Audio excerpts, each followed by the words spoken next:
Welcome. This is session 6.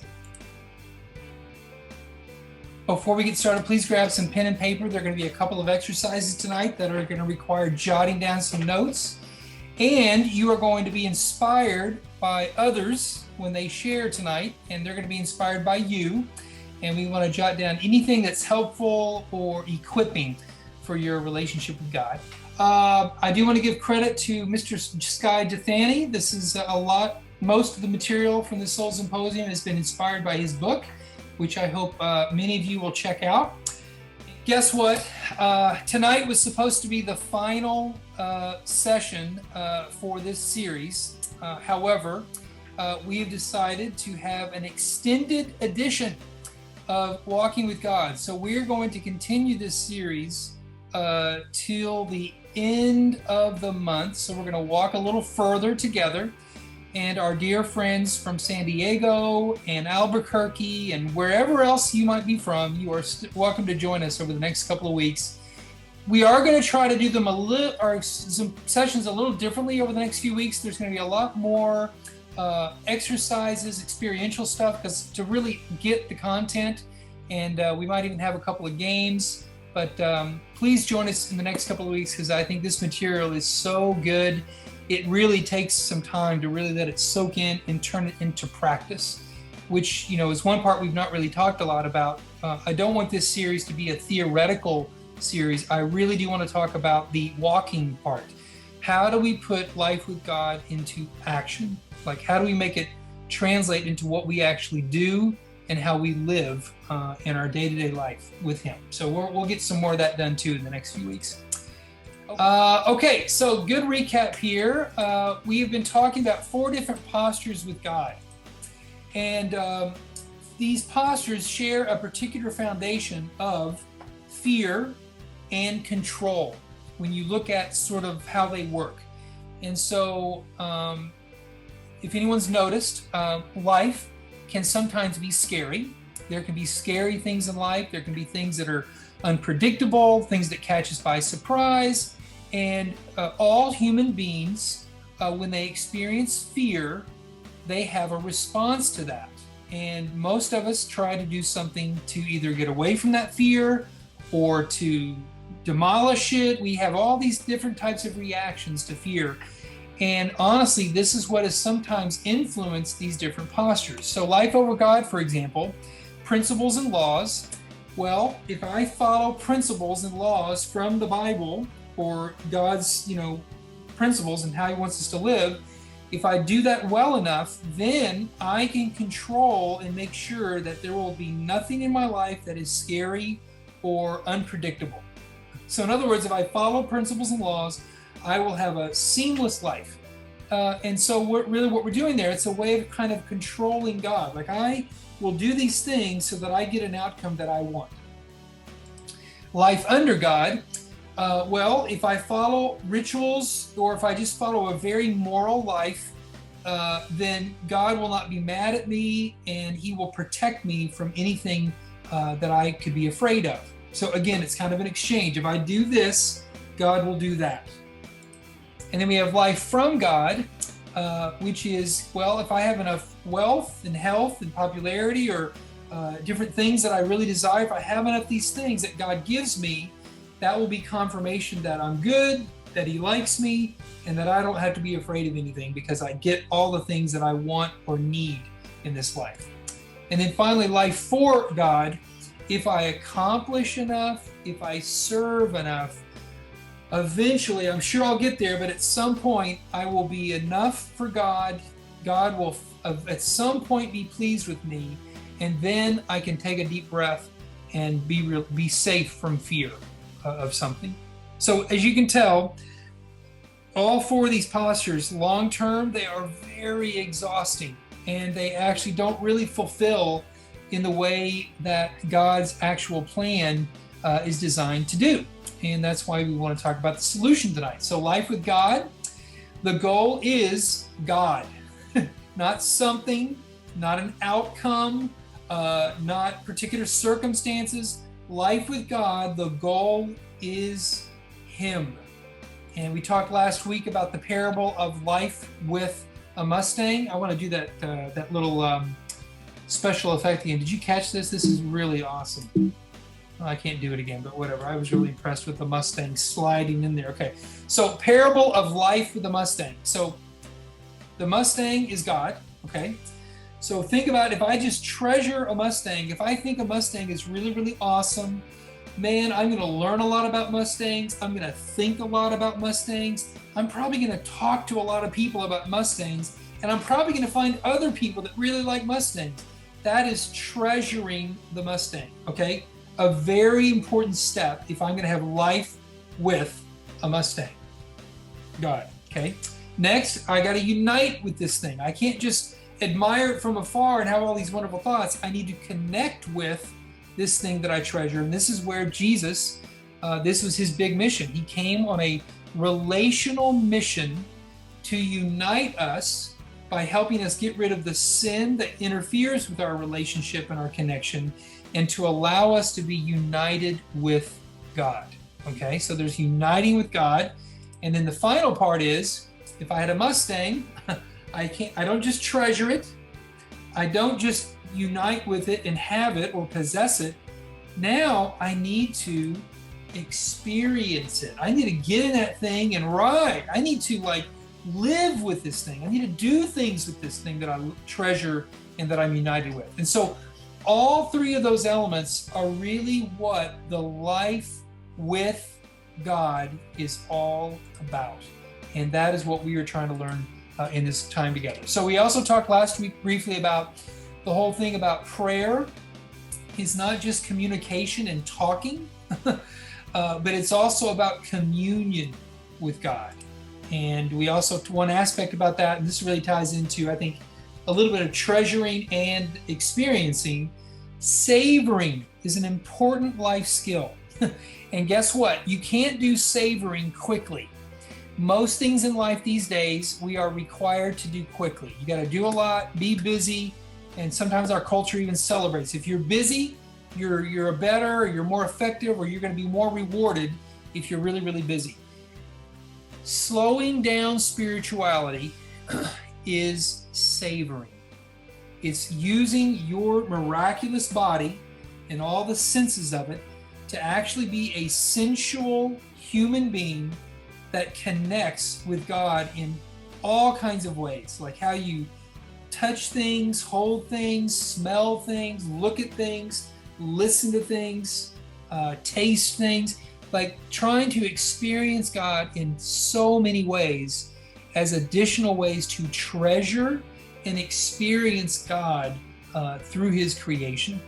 And obviously, I think this can apply to relationships too. You know, if we savor a relationship, it means we take care of it, we pay attention to it. So guess what we're going to do tonight? We are going to do a savoring exercise together. All right, so please look at the screen at the picture that it's about to come up.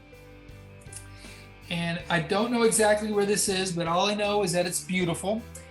And what I want you to do is gaze at this picture for a second and imagine yourself somewhere in this scene, okay? Imagine yourself somewhere in this beautiful scene. Maybe you're at the top of that waterfall. Maybe you're down there at the base watching the waterfall face on, or maybe you're up at the top in that grassy area, maybe near some trees. But just imagine yourself actually there. And as you're trying to exercise your imagination with this photograph, I want you to imagine, what would it sound like wherever you are positioned in this scene? What kinds of sounds?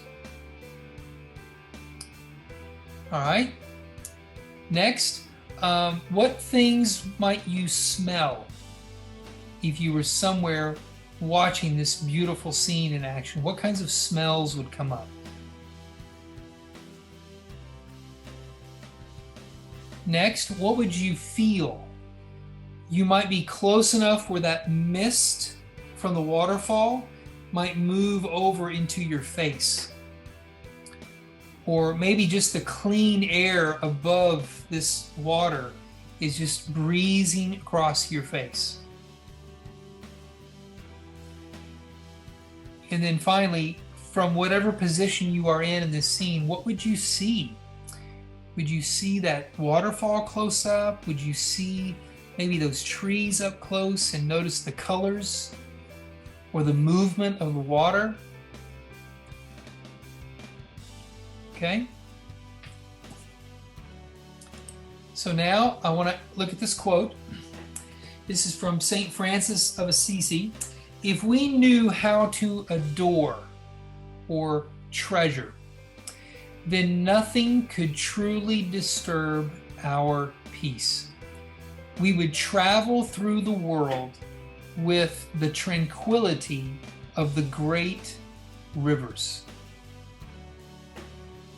This is a very powerful, helpful, equipping thought. If we can learn how to adore or pick up the practice of treasuring God in countless ways throughout your day, by slowing down and catching things, nothing can disturb truly our peace. This is really, really good. One more quote before we do the discussion. The more we know or experience about nature, the more we know about the mind of God. The more that we know or experience nature, the more we know about the mind of God. Okay, I hope everyone has hung in there during this exercise. I know this is a little bit different, but we're going to do a quick type chat. We're not going to break out into rooms right now, but I have this question. What is one thing you can learn about God or your relationship with Him from a great river? What is one thing you can learn about God or your relationship with Him from a river? So I'm going to stop sharing my screen here for a second, see the chat, and you guys can blow up the chat room right now by sharing some answers. Okay, I can learn that life is always flowing and moving.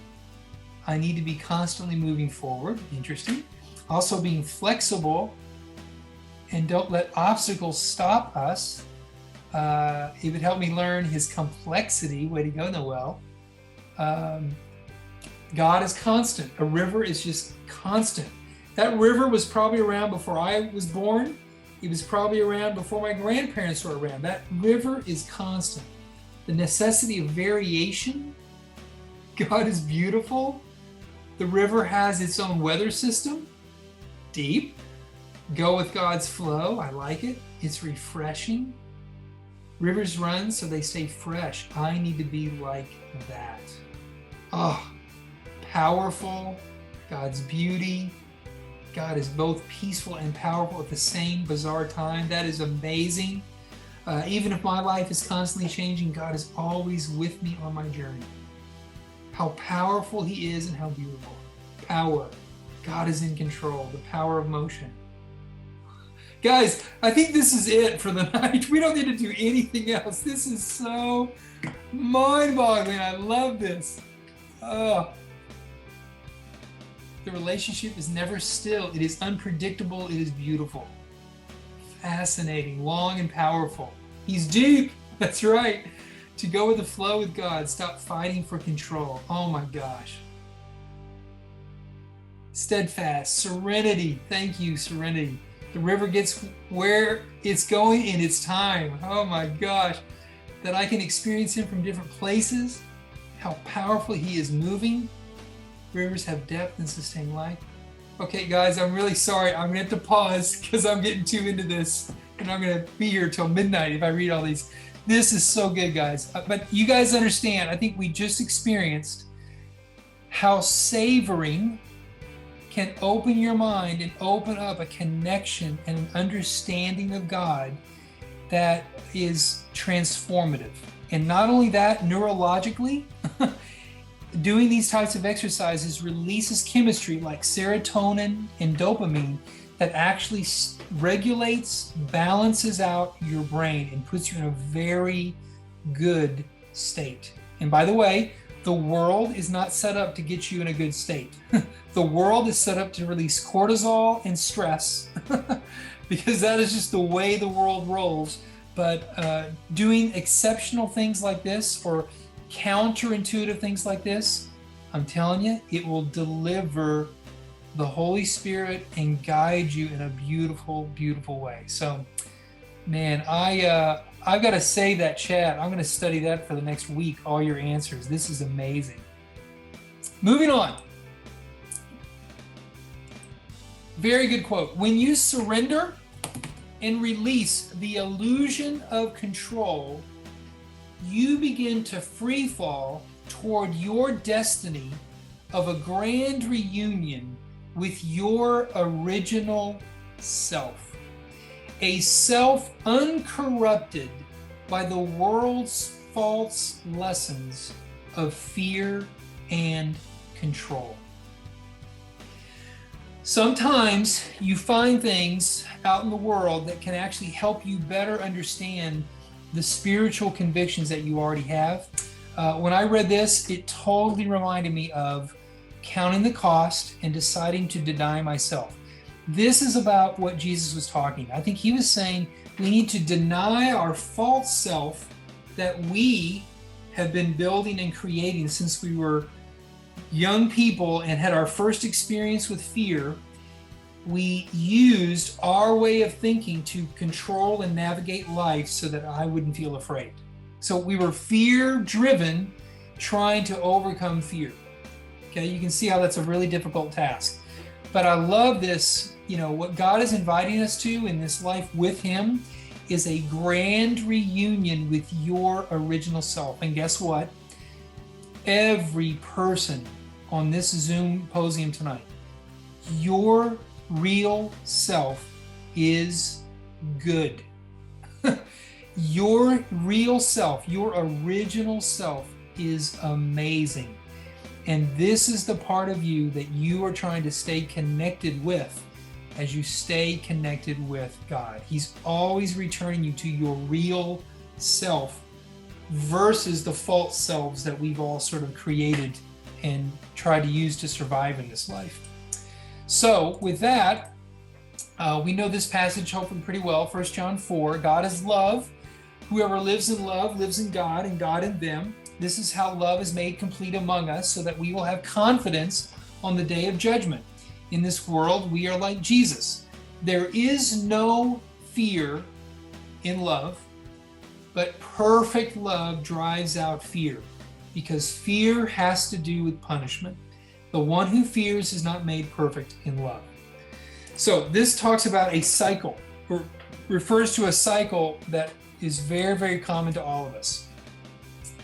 And this cycle, it works this way. So you sense danger. There's danger maybe around you. It could be relational danger, financial danger, relational danger. Like I'm afraid someone's going to disrespect me or make me look like an idiot. Whatever the danger might be, we have a fear response to that danger. And then I try to control things. I might try to control myself, or I might try to control others, or I might try to control the circumstances, or maybe the conversation, so that I can escape the threat of that danger. Well, as we all know, control only works short term. And life is unpredictable, like we just noticed with the river. Things happen right along the way, and yet if we keep relying or staying trapped in this fear, control, danger cycle, it's exhausting. And this is why those other postures with God we need to be very weary of, because they do not alleviate fear. And that is sort of our goal. We want to alleviate fear so that we don't need control and we can actually live a life without anticipating or being afraid of danger. And now don't take that to an extreme. You know what I'm talking about, right? I don't need to be afraid of something. I can abandon outcomes. I can still be safe and wear my mask and all that other stuff, right? But it's not being overtaken by danger or fear, or the fear of danger. And there's a good example of this from a parable that Jesus shared in Luke 12. He told this parable: the ground of a certain rich man yielded an abundant harvest. He thought to himself, what shall I do? I have no place to store my crops. Then he said, this is what I'll do. I will tear down my barns and build bigger ones, and there I will store my surplus grain. And then I'll say to myself, hey man, you have plenty of grain laid up for many years. Take life easy, eat, drink, and be merry. Now, I don't know if you noticed this, but did you notice who this person was doing life with? The same person he was talking to. He was doing life with himself. And there was not a lot of room here for God. But if you can see in this parable, Jesus is really showing how we think we're in control. We think that we can make decisions and get stuff, or influence things in a way where we can just have the life that we want. And it is not life with God. And we all know how this story ended up. His easy life and eating, drinking, and married didn't last very long. But this point of relying on things or outside circumstances to give us an internal peace, it's really a pseudo peace. It's a false peace. So life in the danger, fear, control cycle. So let's say you're talking to a coworker. When you're in this danger, fear, control mode, the level of control increases your level of safety. So guess what? In a relational sense, like I'm with my coworker here that you can't see, if I'm trying to gain a lot of control to feel safe, well, guess who I take that control from? From the other person. And so he's going to fear this lack of control by me trying to take more control. And you can see the danger of this cycle, right? Fear affects almost every relationship that we can experience in this life. It can influence, okay? And then look what happens. That's what happens at work. Well, then you have this person with a kid, and guess what? There's a danger, fear, control cycle going on between different generations of people, right? Adults and kids, or adults and older adults. There can be, again, this dangerous game of danger, fear, control going on there. Well, then this person comes home and now he has another fear, danger, control cycle going on. Like, okay, wait, what are you doing with that relationship? And why are you controlling this and controlling that? You can just see the chaos. And then guess what? It doesn't stop there. Little Junior, he goes to school the next day, and guess what? You got the danger, fear, control game going on in the playground. Hey, why are you in control of the rules about how we play this game? I mean, I remember the playground was a terror zone for me as a kid, because I knew I was not going to have enough control to not get bullied or not get teased. And so I had to learn. What I learned was I got very quiet and I avoided a lot of people so that I wouldn't fear the dangers that I thought were going to happen. By the way, my coworker showed up over there now. You can see her. She showed up late, but she was tardy for work there. But anyway, you see this cycle, right? This is just our own personal lives. And then guess what? That's the micro version. Then we have the macro version. And those of you that are as old as me, you may remember the Cold War between the Soviet Union and the United States of America. It was the same thing. Both sides trying to control something to influence the other and to avoid the danger or the threat from the other. And it was this endless game, the Cold War, that went on for 4 decades and got nowhere, right? But this is what happens everywhere. Any conflict, relationally, communally, societally, nationally, it is all about everyone being trapped in this danger, fear, control cycle and trying to navigate that. It is a grand scheme of the enemy to make sure that the world is overcome by fear rather than love. Okay, that was a big picture of that whole issue, but now we're going to have some conversations in our breakout rooms. So take a few seconds before we break into the breakout rooms. Let's look at the questions and maybe jot down a few thoughts so that you feel prepared for your rooms. Describe in what way or ways control shows up when you are dealing with or facing fear or a scary situation, okay? What ways does control show up in your life when you're facing or dealing with fear? So we are leaning in with some vulnerability tonight. And then number two, control seems to work in the short term, but what are the long-term outcomes of control personally, but more also, especially on relationships? So what is the long-term outcome of control for me personally when I'm using control a lot? What's the outcome on me? And what's the outcome for my relationships if I'm staying in that control mindset or strategy? Okay? So those are our two questions for our breakout rooms. Again, we'll do 10 minutes and then we'll come back and we will continue with our next part. Enjoy your discussions. Moving on to our stuff here tonight. Okay, we did this one. Okay, so we talked about this fear cycle, right? Danger, fear, control. And we can sometimes, if we have a choice between control or God, we often kind of have learned from our childhood, we've learned to really have a dependent relationship with control because it sometimes works. But I think God is offering us something much, much better. So life with God is actually helping us annihilate fear. Just imagine a life where you don't have to fear anything. That is truly a free life, where I'm not afraid of an outcome. I'm not afraid of what people think. I'm not afraid of, maybe even pain or disappointment. Again, this is something that we cannot produce ourselves. This is something that only happens with a relationship with God.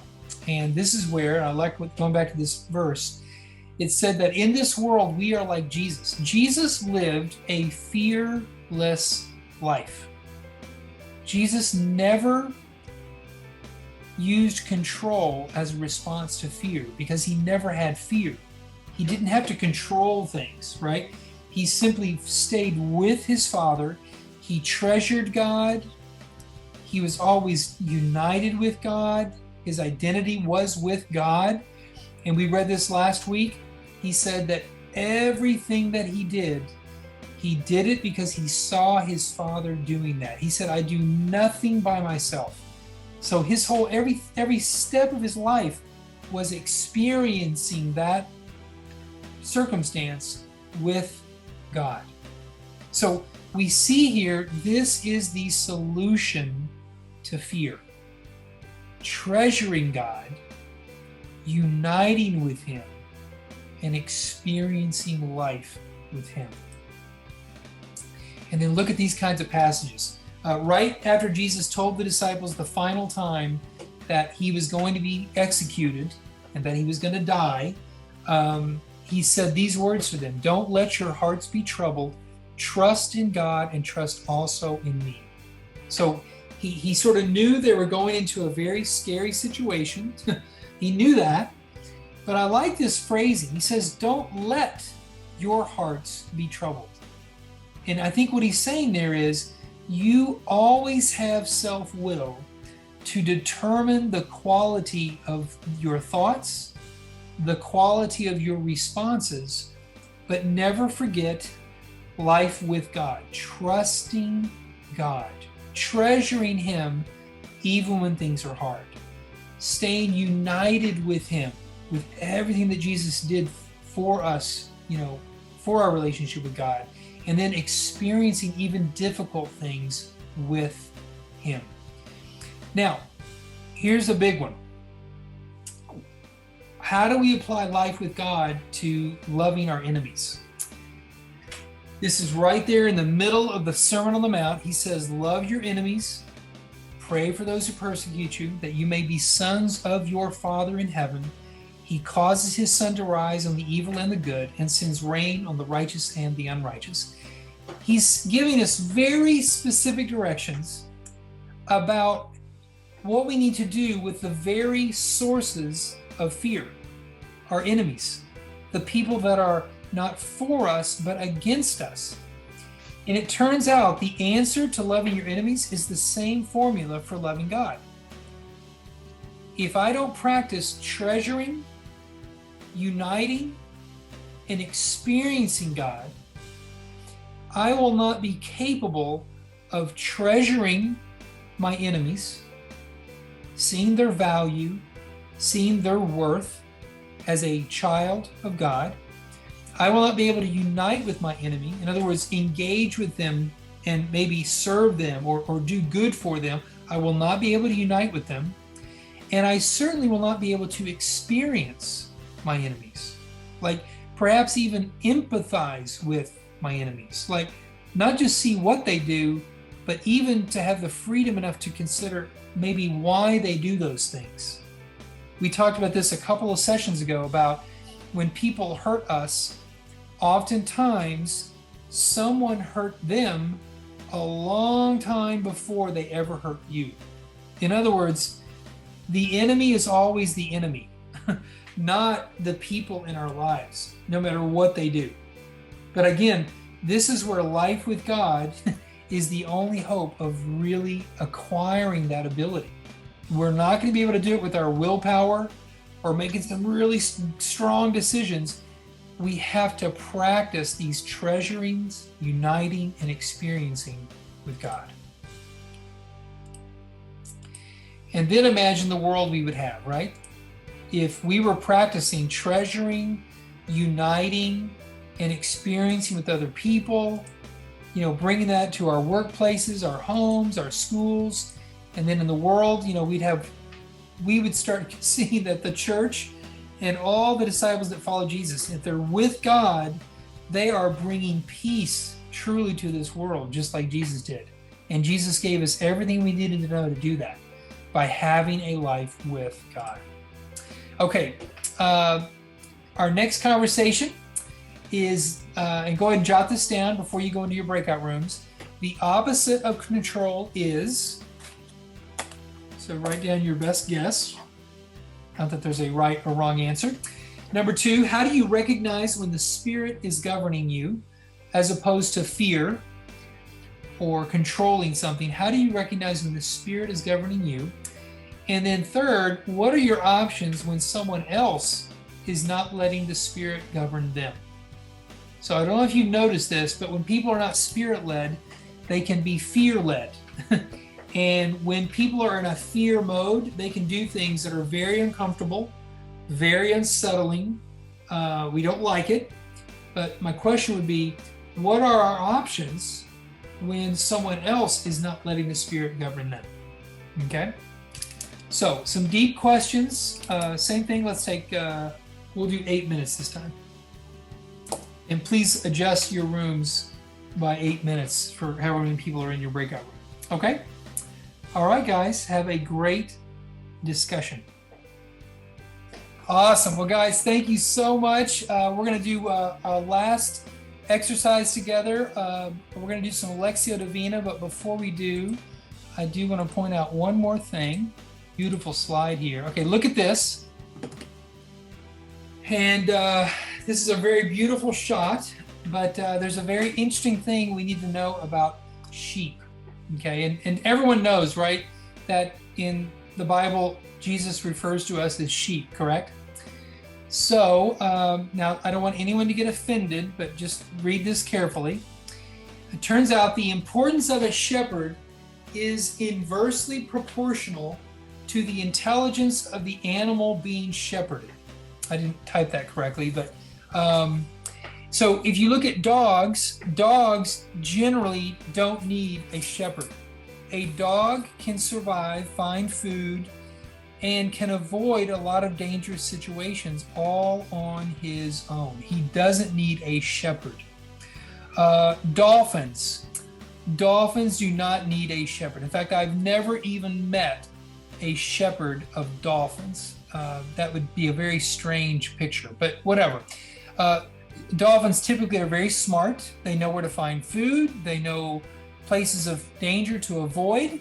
And so they're fine without a shepherd. But guess what? Sheep are rather dumb and they need a lot of help. And actually, Sky Jethani, in his book that 85% of the people in this room have not read, I'm not saying that to shame you, but I'm just saying it's a great book, people. I'm trying to plug it here. But he tells this story. I think this happened in Turkey in 2005. This shepherd was herding a flock of sheep. I think it might have been hundreds. But it turns out he was not paying attention. And one of the sheep literally went over to the ledge of this cliff and literally just walked off the cliff and like fell to his death. And then I think it was like 130 sheep followed the other sheep. And so 130 sheep just fell to their deaths because they just followed the guy next to them. And it was all, this horrible story, but it revealed this real fact. Sheep without a shepherd will die because they don't know how to protect themselves from dangers that are very obvious around them. And I think this is a really good spiritual lesson, is that I need to accept my low spiritual intelligence so that I need my shepherd, Jesus, even more. And I would say one of my big control strategies is often knowledge. If I know enough, I don't have to be afraid. Or if I know enough, I won't sound dumb in a conversation. And so knowing things is a big thing for me, but I can't let that transform me in a way where I don't need my shepherd, Jesus. I desperately need him. So it is the shepherd's presence with us that removes fear, not our ability to control him through our morality or savviness at controlling our surroundings through knowledge of laws or principles. So this is very interesting. How do we remove fear from our lives? We cannot do it by ourselves, but when we consistently savor God, treasure God, practice uniting with him and valuing the connection with him, and then experiencing God in our actions, like in every aspect of our lives. I'm going to work with him. I'm going to set my plan for the day with him. I'm going to take my lunch break with him. I'm going to have a conversation with that person at lunch with him. Like every aspect, integrating our perfect great shepherd in all that we do. And there is no better passage to really reflect on tonight for Lectio Divina than Psalm 23. We're going to look at the first 4 verses of Psalm 23, especially in light of what we learned tonight about how God's presence with us is actually what resolves fear in our lives. Okay, so we're going to read the passage. I'll have a moment of silence for us just to think and reflect on the words that were read, and then I'll read it a second time, and we'll have another moment of silence, and then just asking yourself, what is the Holy Spirit nudging you or reminding you of from this brief text of Scripture? Okay, so before we start the reading, let's all take a few deep breaths to get really comfortable.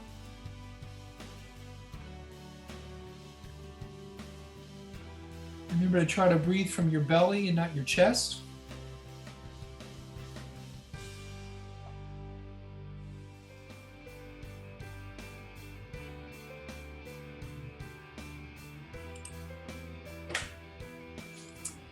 From the 23rd Psalm. The Lord is my shepherd. I have all that I need. He lets me rest in green meadows. He leads me beside peaceful streams. He renews my strength. He guides me along right paths, bringing honor to his name. Even when I walk through the darkest valley, I will not be afraid, for you are close beside me. Your rod and your staff protect and comfort me. This is the word of God.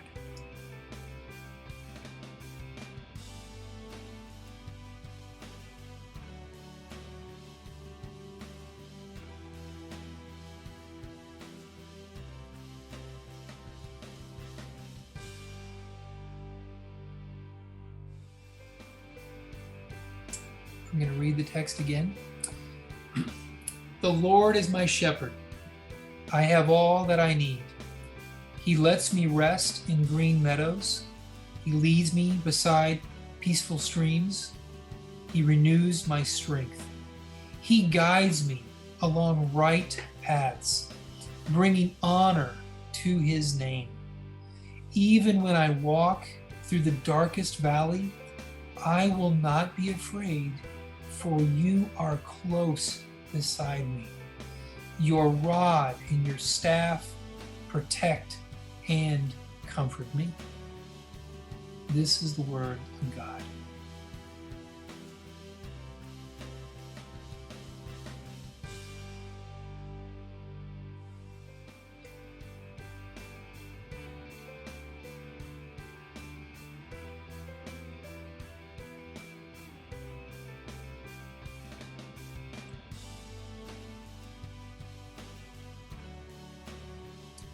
Let's take about 2 more breaths and we'll bring the exercise to a close.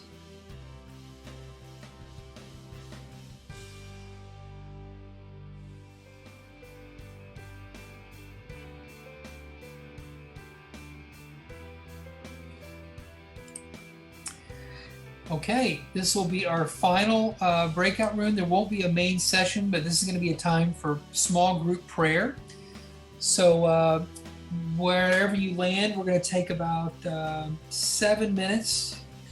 Divide the 7 minutes by however many people are in your group. Okay, and then the question is, what did the Spirit nudge, teach, or remind you of from anything from the lesson tonight, or anything that spoke to you through the Lectio Divina exercise that we just did? So how did the Spirit work with you tonight during this wonderful time together?